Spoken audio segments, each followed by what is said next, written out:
kita eh. Eh ano? Hindi nga, magpalagay ka nga na ng pilik mata. Ang ganda kaya. Nakakabata yun. Ha?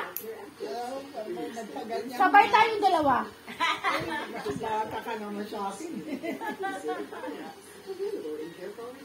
Nay, walang ganyan. Tapos sasabihin mo, sinanay ko kailan tumanda, tsaka mo paggawa ng gano'n. Isipin na ibang tao na nakakahiya. Hindi.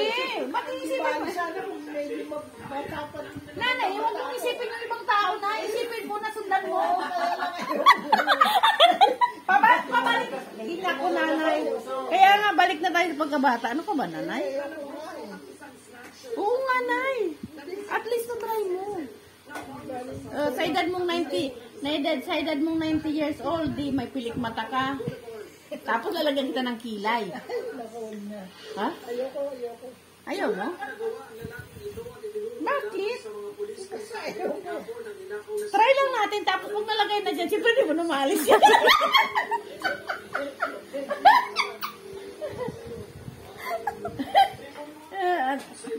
Try lang natin, Nay. O kaya yung dinidikit lang, nanay, yung parang ilalagay lang dito sa dinidikit lang. Madali siyang tanggalin. Try mo lang. Siguro na yung ganda mo, Nay. Lalo. Lalo na. Ang dami na Hindi nga, at least na-try natin, oh. Diba?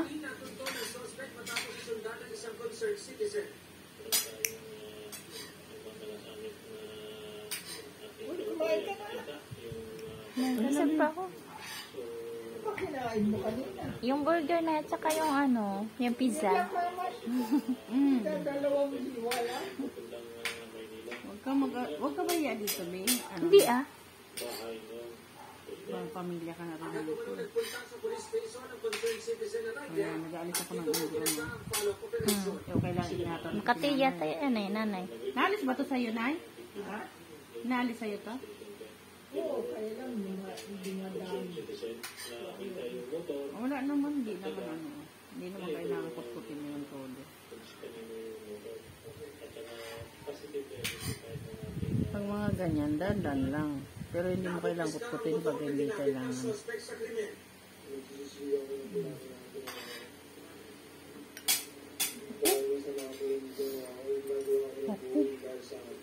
Kahit naman, di ba tanggal lang? Mga kapilong ko, may namatay siguro ng itik. Hindi na alipang. Sinama mo pa dito.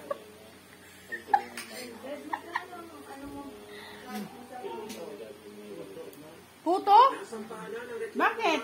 O kasi dun sa Sunday, may reunion kami dun sa bahay niya sa Fatima Lalo. Ay, yung 100, 700 lang.